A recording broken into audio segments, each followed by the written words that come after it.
중풍병자에게 주어진 은혜. 마가복음 2장 1절에서 12절 말씀.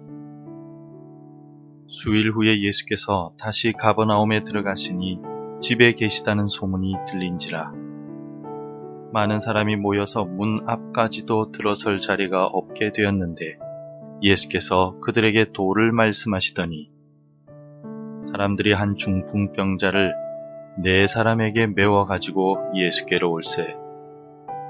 무리들 때문에 예수께 데려갈 수 없으므로 그 계신 곳에 지붕을 뜯어 구멍을 내고 중풍병자가 누운 상을 달아내리니 예수께서 그들의 믿음을 보시고 중풍병자에게 이르시되 작은 자야 내 죄 사함을 받았느니라 하시니 어떤 서기관들이 거기 앉아서 마음에 생각하기를 이 사람이 어찌 이렇게 말하는가? 신성모독이로다.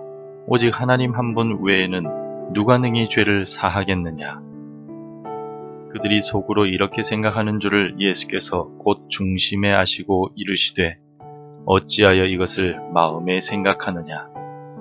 중풍병자에게 내 죄 사함을 받았느니라 하는 말과 일어나 내 상을 가지고 걸어가라 하는 말 중에서 어느 것이 쉽겠느냐?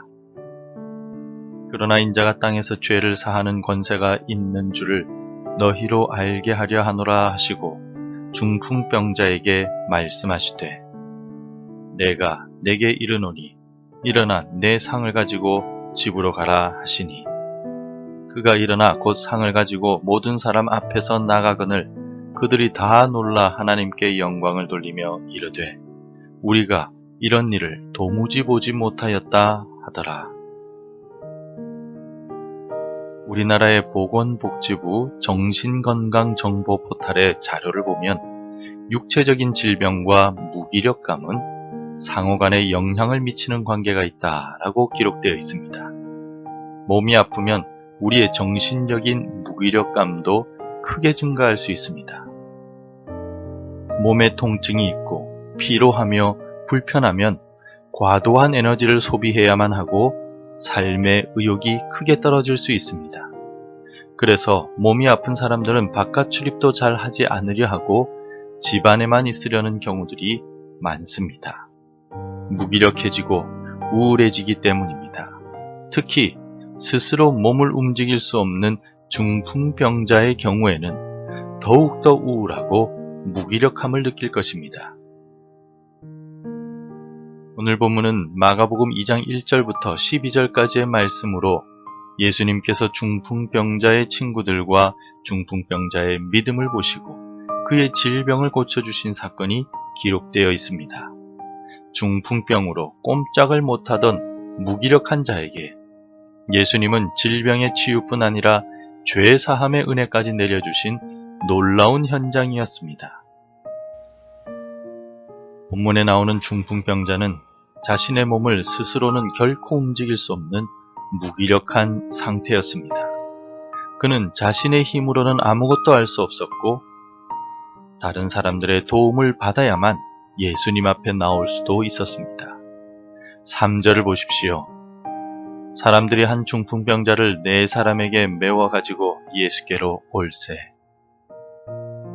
중풍병자는 자신의 죄와 고통을 짊어지고 살아가야 했던 비참한 삶을 살았습니다.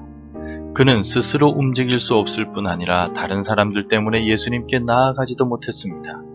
중풍병자는 아무것도 할 수 없는 무기력한 사람이었고 그의 앞에 펼쳐진 상황 역시 해결할 수 없는 무기력한 상황이었습니다. 성도 여러분, 우리도 종종 이런 무기력한 상황에 놓이곤 합니다. 우리는 죄와 죽음의 권세에 묶여 있으며 자신의 힘으로는 구원을 얻을 수가 없는 무기력한 상태입니다. 우리는 세상의 시험과 고난에 짓눌리고 힘겨운 삶을 살아가야만 하는 무기력한 상황입니다. 이 세상에서 내가 스스로 해결할 수 있는 일이 얼마나 될까요? 건강도, 상황도, 환경도, 인간관계도 내 뜻대로 되지 않으니 우리 역시 무기력한 사람들일 뿐입니다. 그러므로 우리는 자신의 무기력함을 인정하고 하나님의 도움을 구하는 자세가 필요합니다. 비록 본문에 나오는 중풍병자는 무기력한 사람이었지만 자신의 친구들의 도움을 받아 예수님께 가까이 갔습니다. 사람들 때문에 그의 친구들은 집에 지붕을 뜯어야만 했지만 포기하지 않는 담대한 믿음으로 예수님 앞에 중풍병자를 내려놓았습니다. 4절입니다. 무리 때문에 예수께 데려갈 수 없으므로 그 계신 곳에 지붕을 뜯어 구멍을 내고 중풍병자가 누운 상을 달아내리니.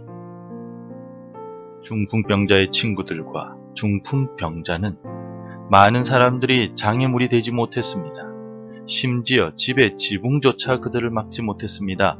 왜냐하면 그들은 모두가 예수님께서 중풍병자를 고쳐주실 수 있다라고 믿었기 때문입니다. 그들 모두는 예수님의 말씀과 능력을 신뢰하고 예수님께 자신의 삶을 맡겼습니다. 우리도 이런 믿음을 가져야 합니다. 우리는 예수님께서 우리의 죄를 위해 십자가에서 죽으시고 부활하셔서 우리에게 영생을 주신다고 믿어야 합니다. 예수님이 우리의 연약한 몸과 영혼을 치유해 주실 수 있음을 확신해야 합니다. 우리는 예수님의 이름으로 기도하고 예수님의 말씀을 따르고 예수님의 능력을 경험해야 합니다. 우리는 예수님께서 우리의 삶을 변화시키고 복을 주실 것이라는 사실을 확신해야만 합니다. 예수님 앞에 믿음으로 나온 중풍병자에게 드디어 어떤 일이 일어났습니까?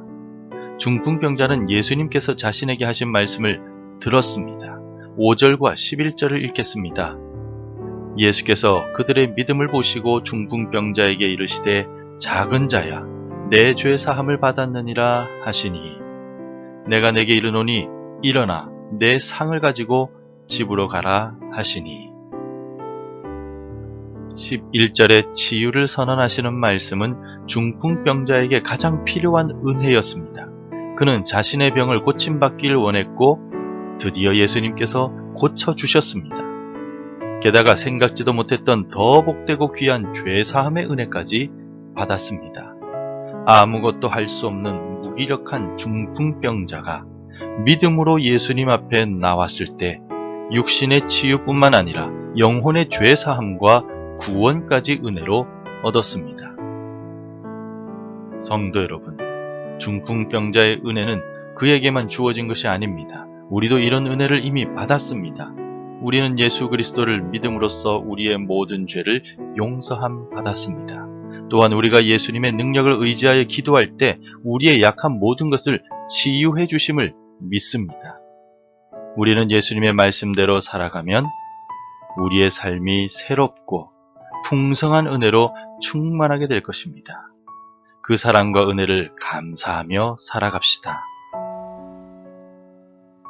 사도 바울은 예수님을 믿는 그리스도인들을 핍박하던 사람이었습니다. 그는 예루살렘에서 다메섹까지 쫓아가서 그리스도인들을 잡으려고 했던 열정적인 핍박자였습니다. 하지만 바울은 예수님을 만났고 자신이 얼마나 어리석고 무기력한 죄인인가를 깨달았습니다. 그래서 구원받은 사도 바울은 고린도 교회 성도들에게 맨 나중에 만삭되지 못하여 난 자 같은 내게도 보이셨다 라고 고백하며 자신이 예수님의 은혜를 받았다라고 말한 바가 있습니다. 디모데에게도 예수님께서 죄인을 구원하시려고 세상에 임하셨다 하였도다 죄인 중에 내가 괴순이라 라고 고백하며 은혜 받을 자격이 없는 자신이 무한한 은혜를 받았다라고 고백하였습니다. 하물며 사도 바울보다 나은 점이 없는 무기력하고 어리석은 우리는 얼마나 더 큰 은혜를 예수님께 받았습니까? 성도 여러분, 오늘 우리는 본문을 통하여 우리가 무기력한 자에게 주어지는 은혜를 되새겨 보았습니다. 우리는 자신의 무기력함을 인정하고 예수님을 믿고 예수님의 은혜를 소망해야 합니다. 그리하면 우리는 예수님의 말씀과 능력을 통해 새롭고 풍성한 삶을 살 수 있을 것입니다. 부족한 내게 구원의 은혜를 주신 예수님께 감사하십시오. 아무것도 할 수 없는 무능하고 무기력한 내게 오늘을 주시고 오늘을 살아갈 생명을 주신 은혜에 감사하십시오. 땅끝까지 우리와 함께 하시는 예수님께서 주신 은혜에 감사하는 우리와 함께 해주시고 인도해 주실 것입니다. 기도하겠습니다. 스스로는 아무것도 할 수 없었던 중풍병자를 고쳐주신 예수님, 오늘 우리도 주님의 은혜가 아니면 단 하루도 살 수 없음을 고백합니다. 예수님께서 인도해 주셔야 우리는 오늘을 살아가고 예수님께서 보호해 주셔야 안전하게 지낼 수 있습니다. 무기력하고 무능한 우리를 불쌍히 여겨주시고 오늘도 은혜를 충만하게 내려 주옵소서. 예수님의 이름으로 기도드립니다. 아멘. 계속해서 함께 기도해 주시기 바랍니다. 나의 무능함을 인정하고 예수님만을 의지하게 하소서. 예수님보다 말씀보다 앞서지 말게 하옵소서. 우리 교회가 하나님의 영광을 드러내며 복음을 전하게 하소서. 날마다 주께 더 가까이 나아가는 삶이 되게 하옵소서. 오늘도 말씀대로 살아가며 성령의 열매 맺는 하루가 되시기를 축복합니다.